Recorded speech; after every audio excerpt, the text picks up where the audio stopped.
दोस्तों, कहानी शुरू करने से पहले आप लोगों से बस एक छोटा सा रिक्वेस्ट है कि प्लीज़ अगर कहानी आप लोगों को पसंद आया करे तो एक लाइक और एक प्यारा सा कमेंट ज़रूर कर दिया करें। कहानी पसंद ना आने पर भी आप अपनी राय मुझे दे सकते हैं, जिससे कि मैं अपनी कहानी में कुछ बदलाव कर सकूं। तो चलिए दोस्तों, कहानी शुरू करते हैं। मेरे दामाद निखिल ने अपनी सारी जायदाद और कपड़े की फैक्ट्री मेरी बेटी निशा के नाम कर दी थी।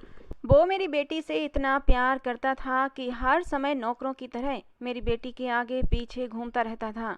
मगर मेरी बेटी उसके साथ खुश नहीं थी। वो हर रोज़ मुझे फ़ोन करके कहती, माँ मुझे अपने पति से तलाक चाहिए, मुझे ये पैसा गाड़ी बंगला कुछ नहीं चाहिए, भगवान के लिए मेरी तलाक करवा दो। एक रोज़ रात को 3 बजे मेरे दामाद ने मुझे बुला लिया। मैं वहाँ गई तो अपनी बेटी का हाल देखकर मेरा दिल कांप उठा था, क्योंकि मैंने अपनी इकलौती बेटी निशा के लिए एक ऐसा फैसला किया था जो उसके लिए बहुत ही मुश्किलों भरा साबित हुआ था। इस भरी दुनिया में मेरी बेटी निशा के अलावा मेरा कोई भी न था। पति के मरते ही सब रिश्तेदारों ने मुंह फेर लिया था। तब से मैंने अपनी बेटी को अकेले ही पाल पोस कर बड़ा किया था, और आज वो 21 साल की हो चुकी है। हम दोनों एक दूसरे का सहारा हैं, एक दूसरे को देख देख कर जीते हैं। मेरी बेटी को भगवान ने खूबसूरती दिल खोल कर दी है। आवाज़ ऐसी मीठी है कि कोई एक बार सुन ले तो दोबारा सुनने की इच्छा जरूर रखेगा। अपने कॉलेज में मेरी बेटी स्टेज पर कई बार अपनी आवाज़ का जादू बिखेर चुकी है। सुनने वाला उसकी आवाज़ में मदहोश हो जाता है। हम अपनी गरीबी में ही खुश थे। मैं एक फैक्ट्री में काम करती थी और इतना पैसा आ जाता था कि हम दोनों माँ बेटी आराम से अपनी ज़िंदगी बसर कर रहे थे।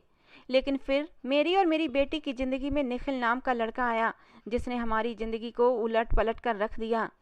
वो मेरी बेटी की सुरीली आवाज़ पर मर मिटा था और हमारे घर का पता तलाश करता हुआ हमारे घर तक आ पहुंचा था, और उसने मेरी बेटी के साथ शादी करने का प्रपोजल रखा।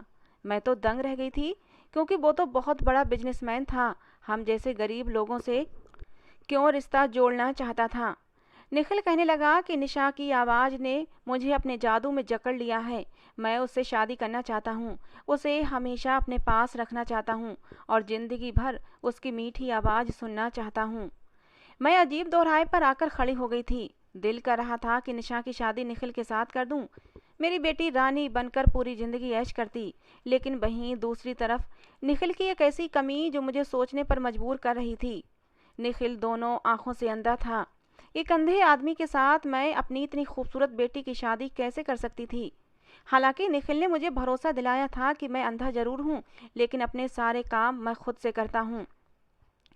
निशा को मेरे साथ कोई प्रॉब्लम नहीं होगी। और फिर निखिल की प्रॉपर्टी और उसका ऐशो आराम देखते हुए मैंने दिल पर पत्थर रख लिया और निशा की शादी निखिल के साथ तय कर दी।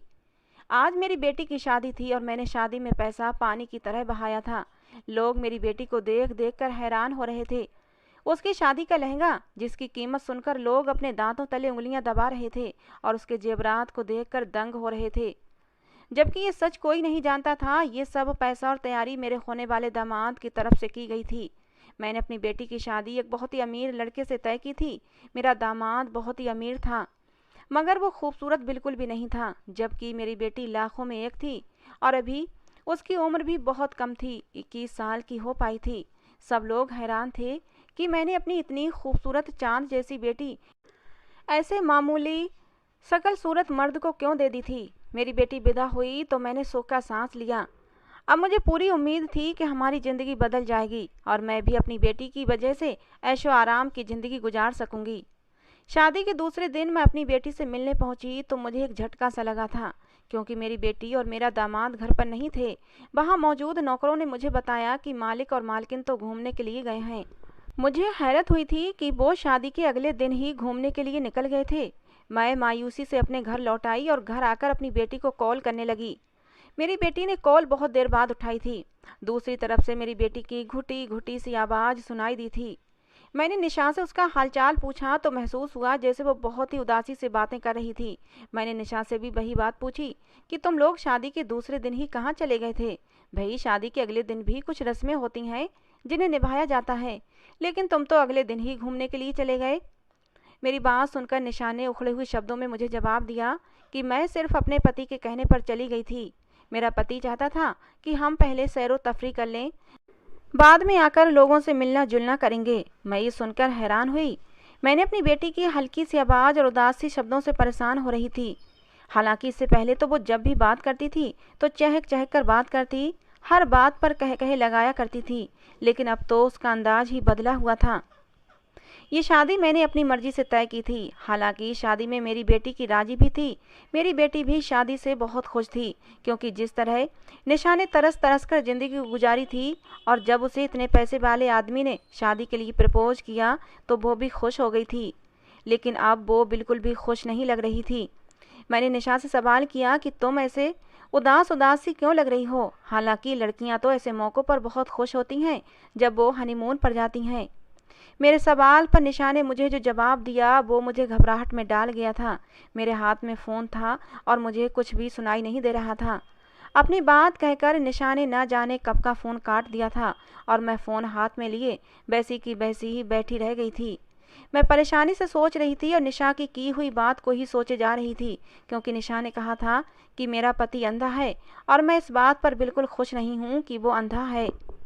माँ, आपने मेरे साथ धोखा किया है। शादी से पहले आपने मुझे ये तो बता दिया कि निखिल बहुत पैसे वाला है, लेकिन आपने ये क्यों नहीं बताया कि निखिल दोनों आंखों से अंधा है। मैं कैसे एक अंधे आदमी के साथ ज़िंदगी गुजार सकती हूँ। आपने मेरे साथ बिल्कुल भी अच्छा नहीं किया। ये कहकर निशा ने फ़ोन काट दिया था। मैं जानती थी मेरा दामाद अंधा है, मगर ये बात मैंने अपनी बेटी से शादी से पहले छुपा ली थी, क्योंकि मेरा दामाद बहुत अमीर और अपनी करोड़ों की जायदाद का इकलौता वारिस था। उसने वादा किया था कि अगर मैं अपनी बेटी की शादी उसके साथ कर दूं तो वो सारी जायदाद मेरी बेटी निशा के नाम कर देगा, और वादे के अनुसार उसने अपनी सारी जायदाद मेरी बेटी के नाम कर भी दी थी। मैं परेशान सी अपनी बेटी के वापस आने का इंतजार कर रही थी। 1 हफ्ते के बाद वो लोग लौट आए थे। मैं अगले दिन मिलने गई तो निखिल बहुत ही गर्मजोशी से मुझसे मिला था, जबकि निशा वो तो चुप चुप सी लग रही थी। मैंने निशा को समझाने की कोशिश की कि तुम्हारा पति बहुत अच्छा इंसान है, उसमें सिर्फ एक कमी है, तुम उसे नज़रअंदाज कर दो। वो अमीर लड़का है और दिलो जान से तुम पर फिदा है। तुम्हारी पूरी ज़िंदगी बहुत ही आराम से गुजरेगी। वो हमेशा से मेरे हर फैसले पर सर झुका देने की आदी थी। उसने अब भी कुछ नहीं कहा। वो अपना ऐतराज अपने अंदर दबा गई थी और खामोशी से बैठी रही। दिन यूं ही गुजरते जा रहे थे। शादी के शुरू में हमारा अक्सर मिलना जुलना होता रहता था। निखिल हम माँ बेटी पर खूब पैसा लुटा रहा था। ये बात जहाँ मुझे खुश करती थी, वहीं मेरी बेटी की और ज़्यादा उदासी से घिरती जा रही थी। और जैसे जैसे समय गुजरता गया, मेरी बेटी ने मुझसे मिलना जुलना बहुत कम कर दिया था। अब तो वो मेरे घर भी मुझसे मिलने नहीं आती थी, और अगर कभी आती भी तो फ़ौरन ही चली जाती थी। मैं उसको कहती कि मेरे पास कुछ दिन के लिए रुक जाओ, तो वो कहती कि मेरे पति को मेरा कहीं भी रहना अच्छा नहीं लगता। मुझे अब अपने दामाद पर गुस्सा आने लगा था। वो सब जानता था कि हम माँ बेटी का एक दूसरे के अलावा कोई नहीं है, फिर भी वो हमें मिलने से रोक रहा था। एक दिन मैं अचानक ही निशा के घर पहुंच गई। निखिल भी मौजूद था। मैंने बातों बातों में निखिल को भी अपनी नाराज़गी जाहिर कर दी कि वो मुझ अकेली औरत के पास मेरी बेटी को क्यों नहीं आने देता। हालांकि उसने मुझसे वादा किया था कि वो कभी भी मेरी बेटी को किसी बात से नहीं रोकेगा। मेरी शिकायत करने पर निखिल एकदम चौंक सा गया था और मेरी बेटी निशा एकदम से बौखला गई थी। निखिल ने मुझे विश्वास दिलाया कि मैंने कभी भी निशा को आपसे मिलने के लिए नहीं रोका है। वो ये बात निशा के सामने ही कर रहा था, जिसका साफ मतलब था कि वाकई मेरा दामाद निशा को नहीं रोकता था। मैंने हैरत से अपनी बेटी को देखा। वो नजरें झुकाए बैठी हुई थी। मैं समझ नहीं पा रही थी कि निशा ने मुझसे आखिर झूठ क्यों बोला था। मैंने अकेले में निशा से यही सवाल किया तो वो पहले तो चुप रही। जब मैंने जिद की तो वो मुझसे बोली कि अब मैं शादीशुदा हूँ। वैसे भी मुझे ये बातें शोभा नहीं देती कि मैं हर वक्त मायके में जाकर रहने लगूँ। मुझे ऐसा महसूस हुआ जैसे वो मुझसे जान छुड़ा रही है। मैं निशा से अब नाराज होने लगी और बोली कि अब जब तुम्हारे पास पैसा आ गया है तो तुम बदलने लगी हो, अपनी माँ को भूलने लगी हो। अब तुम्हें अपनी माँ का छोटा सा घर अच्छा नहीं लगता। निशा की सोच पर मुझे बहुत ज़्यादा दुख हो रहा था और उसी दुखी मन से मैं अपने घर चुपचाप लौट आई थी। मैंने सोच लिया था कि अब निशा से मिलने नहीं जाऊंगी। मुझे लगा था कि मैं निशा से मिलने नहीं जाऊंगी तो निशा मुझसे खुद ही मिलने आएगी। मगर कुछ दिन गुजर गए और निशा मुझसे मिलने नहीं आई थी। मैं इंतज़ार करती रही कि निशा शायद ज़रूर आएगी, लेकिन निशा नहीं आई। पूरा 1 महीना गुजर गया था। थक हार कर मुझे ही निशा से मिलना पड़ा, क्योंकि वो मेरी इकलौती बेटी थी और मेरे बुढ़ापे का इकलौता सहारा थी। ऐसा करते करते निशा की शादी को अब 5 महीने गुजर गए थे और इस समय में उसके अंदर बहुत ज़्यादा बदलाव हुए थे। उसका मिजाज बदलने लगा था। कभी वो बहुत खुश होती और कभी उदास और चुपचाप सी। मैं अपनी बेटी के रवैये से अब उलझती जा रही थी। मैंने अपने दामाद से इस बारे में बात की तो वो उल्टा मुझसे नाराज होने लगा और बोला कि मैंने अपना सब कुछ आपकी बेटी के नाम कर दिया है। नौकरों की तरह आपकी बेटी के आगे पीछे घूमता हूँ, उसकी हर बात मानता हूँ। पता नहीं फिर भी आपकी बेटी खुश क्यों नहीं है। निखिल की बात सुनकर मैं भी हैरान हुई थी। आखिर निशा को परेशानी क्या है। मैं जब निशा से पूछती तो वो भी मुझे कुछ न बताती और ना ही अब कोई मुझसे गिला शिकवा करती थी। थक हार कर मैंने सोचा कि मैं अपनी बेटी और दामाद के साथ उनके घर जाकर कुछ दिन रह लूं और जायजा लूं आखिर गलती किसकी है, मेरी बेटी की या फिर मेरे दामाद की। जब मैंने इस बात की इजाज़त निखिल से ली तो निखिल ने खुशी खुशी मुझे इजाज़त दे दी, मगर मेरी बेटी मेरे साथ रहने का सुनकर हैरान हो गई थी और मुझे टालने की कोशिश करने लगी। लेकिन मैं नहीं मानी। मैं भी जिद पर आ गई थी कि मैं कुछ दिन तुम लोगों के साथ जरूर रहूंगी। मैं कुछ दिन के लिए अपनी बेटी के घर रहने आ गई। वो दोनों देखने में बिल्कुल ठीक थे। मुझे वहाँ दूसरा दिन था। मैं अपनी बेटी से बातें करने उसके कमरे में गई तो दरवाजे पर मुझे अपनी बेटी की हल्की हल्की सी आवाज़ें सुनाई दीं। मुझे लगा कि मेरी बेटी और निखिल बातें कर रहे हैं, इसीलिए मैं वहाँ से लौट आई। मगर कुछ ही देर बाद निखिल घर आया तो मैं हैरान रह गई और उससे नरमी से समझाने लगी कि जब तुम्हारे पास तुम्हारी आंखें नहीं हैं तो क्यों इस तरह बाहर जाते हो। मेरी बात पर उसने जो जवाब दिया वो मुझे झटका लगा गया था। उसने मुझसे कहा कि मैं तो सुबह से काम पर गया हुआ था और अब लौट रहा हूँ। वो बोला कि चाहे मैं अंधा हूँ मगर मैं अपना कारोबार खुद संभालने की कोशिश करता हूँ, रोजाना काम पर जाता हूँ।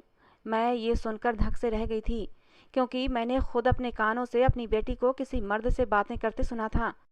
मैं अपने दामाद के सामने चुप रही, लेकिन जब मौका मिला तो अकेले में निशा से पूछा कि तुम अपने कमरे में किससे बातें कर रही थीं। मेरे सवाल पर निशा ने मुझे हैरत से देखा और बोली कि मैं तो कमरे में बिल्कुल अकेली थी और फ़ोन पर किसी दोस्त से बात कर रही थी। उसकी बात पर मैं खामोश हो गई, मगर ये सिलसिला रुका नहीं था। घर में जब मेरी बेटी अकेली होती तो मुझे अक्सर वो किसी न किसी से बातें करती सुनाई देती थी। वो अक्सर अपने कमरे का दरवाज़ा बंद रखती थी, इसीलिए मैं देख नहीं पाती थी। मगर जब मैंने गौर किया, मुझे हर बार उसके साथ किसी मर्द की भी आवाज़ सुनाई देती थी। मैं बहुत परेशान हो चुकी थी। मैंने अपनी बेटी को समझाने की कोशिश भी की, मगर वो यही कहती कि मैं तो किसी से बात नहीं करती। वो मेरी बात पर साफ इनकार कर देती। अब मुझे घबराहट होने लगी थी कि आखिर सच क्या है। मुझे लग रहा था कि शायद वाकई मैं ही पागल हो चुकी हूँ। मैंने अपनी बेटी की जासूसी की, हर वक्त उसका पीछा भी करने लगी, मगर मुझे कुछ भी सुराग नहीं मिला और थक हार कर मैं अपने घर आ गई। अब सारी जिंदगी तो अपनी बेटी के साथ नहीं रह सकती थी। लगभग 1 महीने बाद निशा ने मुझे फ़ोन करके मेरे सर पर ऐसा धमाका किया था कि मेरे होश उड़ गए। निशा रो रही थी और मुझसे बोली, अब मैं थक चुकी हूँ, मुझे अपने पति के साथ अब और नहीं रहना, मुझे तलाक चाहिए। वो बहुत ज़्यादा उदास थी। मेरे समझाने पर एकदम गुस्से से चीख उठी और बोली कि मेरा पति मुझसे अब सहा नहीं जाता। मैं अब धीरे धीरे दिमागी मरीज बनती जा रही हूँ। मैं उसके साथ अब और नहीं रह सकती। मैं अपनी बेटी के शब्दों पर हैरान रह गई थी। मैं बहुत घबराई और निशा के घर जा पहुंची तो मेरे होश उड़ गए थे, क्योंकि सामने का मंजर ही कुछ ऐसा था। निशा रो रही थी और एक लड़का उसको चुप कराने की कोशिश कर रहा था। सुर्खों सफ़ेद रंगत, घुंघराले बाल, बड़ी बड़ी काली चमकदार आंखें। वो बिल्कुल निशा के करीब खड़ा था। निशा उसे अपने आप से अलग कर रही थी। मैंने झटके से उस लड़के को निशा से दूर हटाया था। मैंने कहा, दूर हटो मेरी बेटी से। तुम मेरी बेटी के साथ क्या कर रहे हो। निशा जल्दी से मुझसे लिपट कर रोने लगी, जबकि वो लड़का अपनी नज़रें झुकाए खड़ा था। मैंने कहा, आखिर तुम कौन हो और मेरी बेटी के घर में क्या कर रहे हो। तब निशा ने रोते हुए बताया, मम्मी ये कोई और नहीं बल्कि आपका दामाद निखिल ही है। ये धोखेबाज इंसान है, मैं इसके साथ अब और नहीं रह सकती। ये सुनकर तो मेरे ऊपर पहाड़ ही टूट पड़ा था। मैंने निखिल की तरफ देखा। ये वो निखिल तो बिल्कुल नहीं था जिससे मैंने अपनी बेटी की शादी की थी। वो निखिल तो सांवली रंगत का था, आंखों से अंधा था, अपनी आंखों पर काले चश्मे लगाए रखता था, सर पर भी एक अजीब तरह की टोपी पहनकर रखता था कि उसका पूरा सर छुप जाता था। जबकि मेरे सामने खड़ा लड़का तो किसी शहजादे से कम नहीं लग रहा था। मेरा दामाद तो बिल्कुल ठीक था और उसकी आंखों की रोशनी भी थी। और ये देखकर मैं हक्का बक्का रह गई थी। मैं हैरान सी अपने दामाद के पास आई और उससे पूछा कि तुम्हारी आंखों की रोशनी अचानक से वापस कैसे आ गई और ये सब कब हुआ। मेरे सवाल पर निशा ने नफरत भरी नज़रों से अपने पति को देखा और अटल अंदाज में बोली, मुझे इससे हर हाल में तलाक चाहिए। मैं निखिल के सामने अपनी बेटी के मुंह से ये बात सुनकर एकदम से बौखला गई थी। मुझे कुछ समझ नहीं आ रहा था कि मैं क्या जवाब दूं।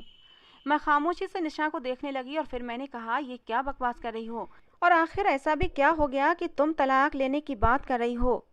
फिर मैं अपने दामाद से भी माफ़ी मांगने लगी कि मेरी बेटी की बातों पर ध्यान मत देना, मगर निशा बार बार तलाक के लिए कह रही थी।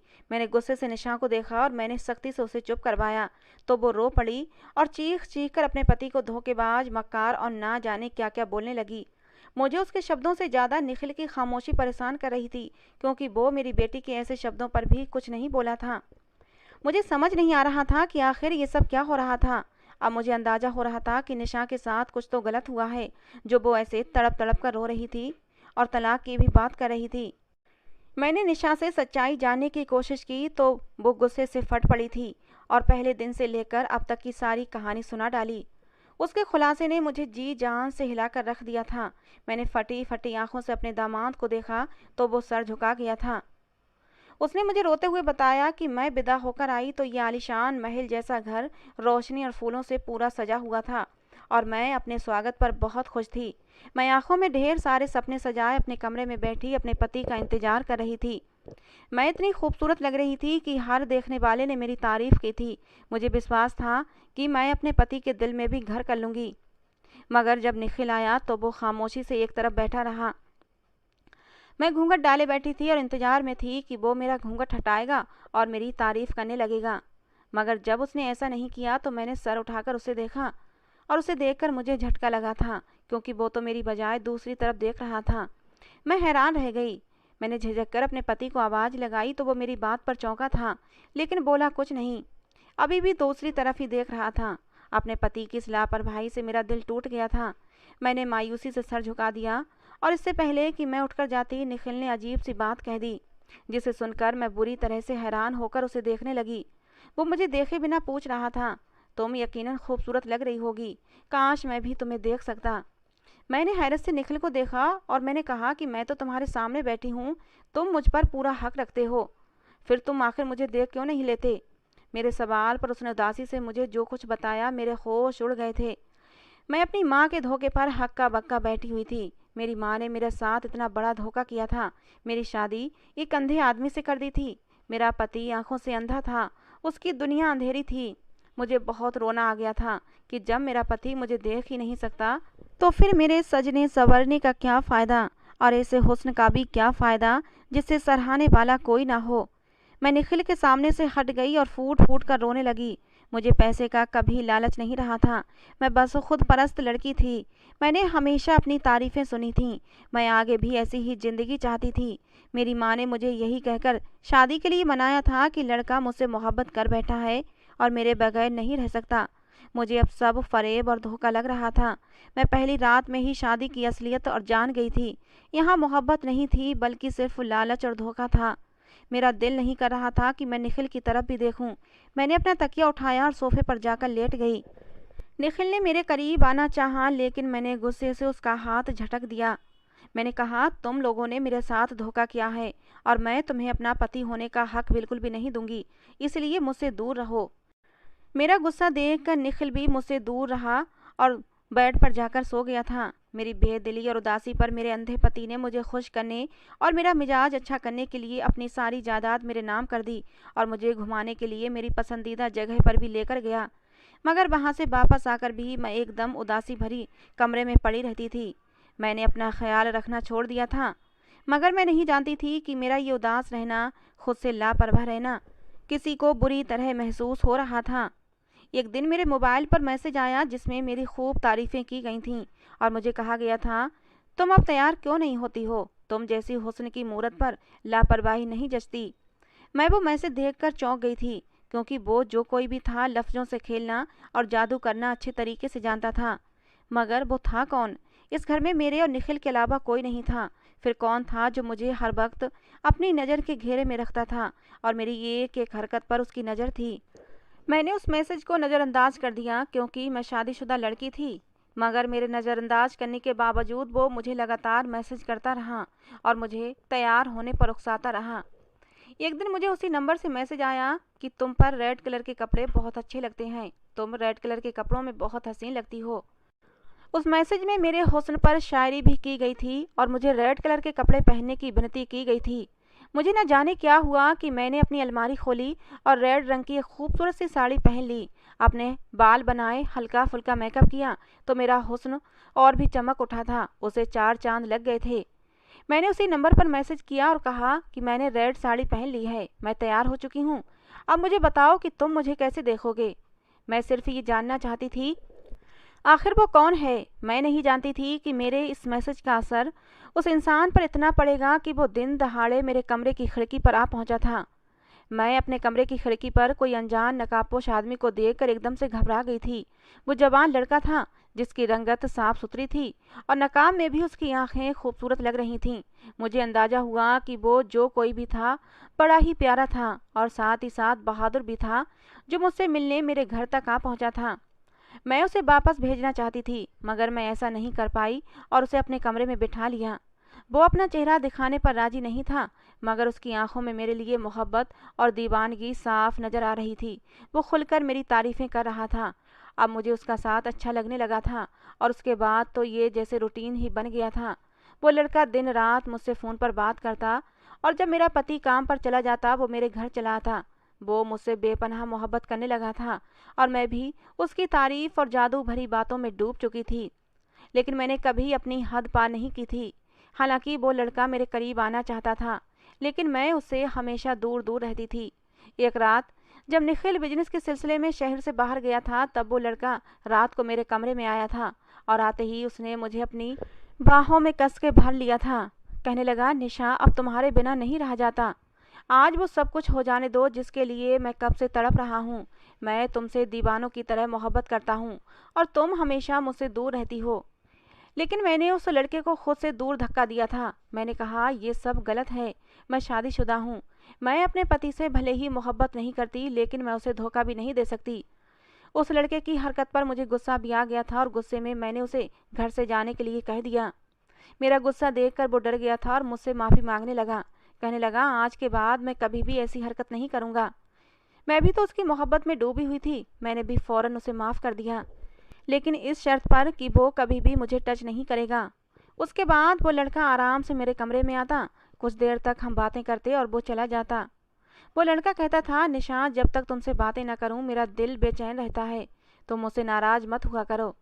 उसकी जादू भरी बातों में मेरा दिल भी पिघलने लगता था और अब तो मैंने अपनी माँ के घर भी आना जाना कम कर दिया था। मैंने उसके लिए सजने संवरने लगी थी। कभी कभी मेरा जमीर मुझे अंदर से टोकता था कि ये सब ठीक नहीं है, मगर मैं अपने जमीर को थपक थपक कर सुला देती थी। मैं अपने मन में सोचती कि मेरी माँ ने मेरे साथ धोखा किया है, एक अंधे आदमी से मेरी शादी करवा कर। मैं अपने पति को छोड़कर उस लड़के की आदी होती जा रही थी। मुझे अपने पति की आम सी शक्ल सूरत और अंधेपन से अब हर वक्त शिकायत रहने लगी थी। मुझे अपने पति की संगत अब बर्दाश्त नहीं होती थी, जबकि मैं हर वक्त उस लड़के के आने का इंतजार करती रहती थी। ये बात मुझे बुरी तरह से रुलाने लगती थी। मुझे जिससे मोहब्बत हुई थी वो मेरा कोई नहीं था और जो मेरा पति था, जो मुझ पर हक रखता था, वो मुझे मुझे उससे नफरत थी। मैं अब उलझी उलझी सी रहने लगी थी। मेरी माँ ने भी मेरे अंदर के बदलाव महसूस किए थे। वो मुझे हर वक्त समझाती रहती। वो मुझे मेरे पति की मासूमियत दिखाती और मुझे एहसास दिलाती कि उस इंसान ने हमें उस समय स्वीकार किया जब हम दोनों माँ बेटी बहुत ही बुरी हालत में थे। उसने ना सिर्फ हमें अपनाया बल्कि हम पर पैसा लगाकर हमें एक बेहतरीन ज़िंदगी भी दी है। अपनी माँ के समझाने पर मैं और ज़्यादा उलझ जाती। मैं अपने पति से मोहब्बत करना चाहती थी, उसके साथ वफादार रहना चाहती थी, मगर मैं जैसा इंसान चाहती थी वैसा मेरा पति बिल्कुल भी नहीं था, बल्कि वो नकाबपोश लड़का था। वही था जो मेरा हुस्न देख सकता था। मुझे अपनी इस गलती का एहसास होता था। मेरे दिलो दिमाग की जंग में मैं धीरे धीरे दिमागी मरीज बनती जा रही थी। उन्हीं दिनों मेरी माँ हमारे घर रहने आ गई। मैं परेशान थी कि अब मैं उस लड़के से कैसे मिलूंगी। मैंने ये बात उसे बताई तो उसने मुझे तसल्ली दी। बोला कि हमने तुम्हारे पति को बेवकूफ़ बनाया है तो फिर तुम्हारी बुढ़ी माँ को भी खबर नहीं होगी। मुझे डर था कि मेरी माँ सच तक पहुँच ना जाए। जब मेरा पति बाहर जाता वो लड़का छुपकर खिड़की के रास्ते से मेरे कमरे में आ जाता। उसकी हरकतों पर मेरी माँ को मुझ पर शक हो गया था, मगर पूछने पर मैं साफ मना कर देती तो वो भी शक में पड़ गई थीं। मगर मैंने उस लड़के को सख्ती से मना किया और उसे बुरा भला कहा कि उसकी वजह से मैं सबकी नज़रों में गिरती जा रही हूँ और पाप की भागीदार बन रही हूँ। वो लड़का मेरी बात सुनकर चला गया था और फिर कभी वापस नहीं आया और पीछे मैं उसकी यादों में सुलगने लगी थी। मुझे समझने में बहुत देर हो चुकी थी। वो अपनी मोहब्बत का जहर मेरे दिलो दिमाग में घोल चुका था। एक दिन मैं सरदर्द की गोलियां तलाश कर रही थी कि मुझे अपने पति की अलमारी से कुछ सामान मिला। जब मैंने वो सामान उठाया तो मेरी आंखों के आगे अंधेरा छा गया था, क्योंकि वो सारा सामान वही था जो वो नकाब वाला लड़का इस्तेमाल करता था। मुझे लगा मेरे पति ने उसे मरवा दिया है। मैं तड़प तड़प कर रोई थी और अपने पति से उस लड़के के बारे में सवाल करने लगी। मैंने उस दिन निखिल से साफ कह दिया कि मुझे उससे मोहब्बत है, मैं उसके बिना मर जाऊंगी। मैं तुम्हारे साथ नहीं रहना चाहती, मुझे तलाक दे दो। मेरी हालत दीवानों जैसी हो गई थी। मेरे दिल में कहीं ना कहीं ये बात बैठ गई थी कि निखिल ने उस लड़के को जान से मरवा दिया है और ये बात मेरे लिए बहुत बड़ा सदमा साबित हुई थी। मैं पागलों की तरह चीख चिल्ला रही थी और मेरी ये हालत देखकर निखिल मुझे संभालने लगा। और जब उसने मुझे बताया कि वो लड़का कोई और नहीं बल्कि मैं खुद ही था, मैंने अपना हुलिया बदलकर तुम्हारे साथ रह रहा था और अपने असल रूप में छुपकर तुमसे मिलने आता था। इतना बात बताकर मेरी बेटी रोने लगी थी और मैं अपने दामाद को देख रही थी जो वाकई बहुत ही खूबसूरत लड़का था। वो शर्मिंदगी से बोला कि मैं वाकई निशा से मोहब्बत करता हूँ, मगर मेरे कुछ शरारती दोस्तों ने मुझे अपनी पत्नी को आजमाने का मशवरा दिया था। तब मैंने अपनी शक्ल को थोड़ा सा बिगाड़ कर अंधा बनकर निशा से शादी की थी। लेकिन मैं अपने इस ड्रामे में कुछ ज़्यादा ही आगे निकल गया था। मैंने इस सब में निशा का दिल बहुत दुखाया है। निशा भी रो रही थी। निशा कहने लगी, ये झूठा और मक्कार है, इसने मुझे धोखा दिया है। अगर मैं उसकी मोहब्बत में उस रात बहक जाती और वो सब कुछ कर जाती जो मुझे नहीं करना चाहिए था, तब तो ये मुझे छोड़कर ही चला जाता, क्योंकि मैं इसकी आजमाइश की कसौटी पर खरी नहीं उतरी थी। ये मुझे चरित्रहीन कहकर छोड़कर चला जाता, तब मैं क्या करती। ऐसा कहकर निशा फिर से रोने लगी थी। निखिल ने निशा के आंसू साफ किए और कहने लगा, निशा मुझे माफ़ कर दो, मैं तुमसे बहुत मोहब्बत करता हूँ। हाँ, मेरी गलती हुई जो मैंने तुम्हें इतने बड़े इम्तिहान में डाला। निखिल का स्पर्श पाकर निशा तड़प उठी थी और उसके सीने से लग गई और तड़प तड़प कर रो पड़ी। कहने लगी, निखिल तुमने मुझे बहुत सताया है, तुम्हारी मोहब्बत में मैं बहुत तड़पी हूँ। वो मेरी बेटी से माफ़ी मांगने लगा। फिर मेरे समझाने पर मेरी बेटी ने उसे माफ़ कर दिया। निशा अब भी निखिल के सीने से लगी खड़ी थी। मुझे अब वहाँ और खड़ा होना सही नहीं लगा और मैं उन दोनों को अकेला छोड़कर अपने घर वापस आ गई और आज वो दोनों अपनी यह खुशगवार ज़िंदगी गुजार रहे हैं। तो दोस्तों, ये थी आज की हमारी कहानी। कैसी लगी ज़रूर बताना। पसंद आई हो तो प्लीज़ जाते जाते एक लाइक और एक कमेंट करके ज़रूर जाना। कहानी को अंत तक सुनने के लिए आप लोगों का बहुत बहुत धन्यवाद दोस्तों। मिलते हैं अगली किसी नई कहानी के साथ।